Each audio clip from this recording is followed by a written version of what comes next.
अभी उसी भूल को करेक्ट करने के लिए फिर बाप को भी ज्ञान देना पड़ेगा नहीं, समझ।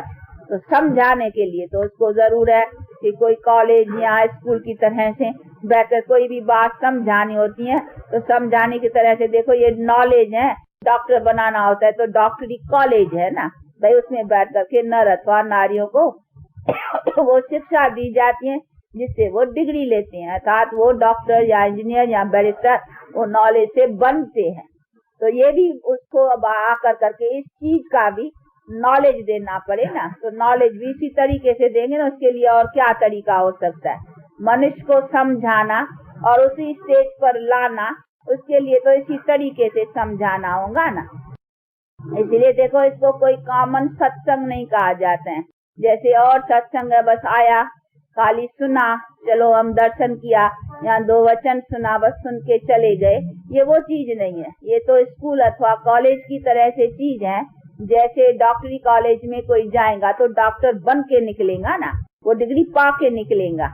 इसी तरह से ये भी वो चीज है जहाँ हम आकर करके वो पा कर करके ही रहें, बाकी ऐसे नहीं आए खाली सुन के चले गए नहीं। ये प्रैक्टिकल लाइफ बनाने की कॉलेज समझो।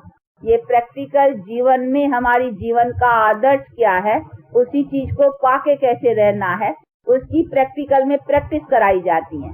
तो यहाँ प्रैक्टिकल प्रैक्टिस मिलती है कि घर गृहस्थ में रह कर करके अपने प्रवृत्ति का जो आदर्श है वो कैसे बनाए, क्योंकि हमारे प्रवृत्ति का आदर्श बहुत ऊंचा है और अनादि प्रवृत्ति है।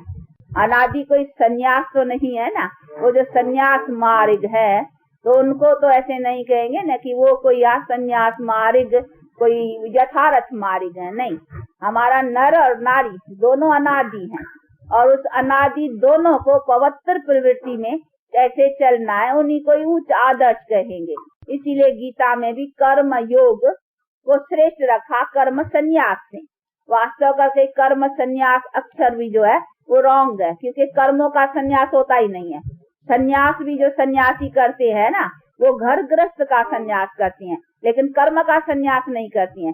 फिर भी जाकर करके वेद पढ़ना, शास्त्र पढ़ना, ग्रंथ पढ़ना, पढ़ाना, ये भी कर्म हो गया ना, तो कर्म का संन्यास नहीं हुआ। हाँ, बाकी ऐसे कह सकते हैं घर बार का संन्यास, तो घर बार का संन्यास माना कर्म का संन्यास तो नहीं हुआ ना। फिर भी एक कर्म छोड़ा दूसरा कर्म जाके लेते हैं, कर्म बिना तो कोई रह नहीं सकता है। इसीलिए कर्म संन्यास अक्षर भी कह नहीं सकती है, क्योंकि कर्मों का संन्यास हो ही नहीं सकता है।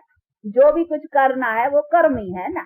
चलो वेद शास्त्र पढ़ना या हठ योग या प्राणायाम जो भी जाकर के करते हैं ये भी तो कर्म ही है ना। तो कर्म के बिना तो मनुष्य रहा नहीं जा सकता है, इसीलिए कर्म का संन्यास होता ही नहीं है।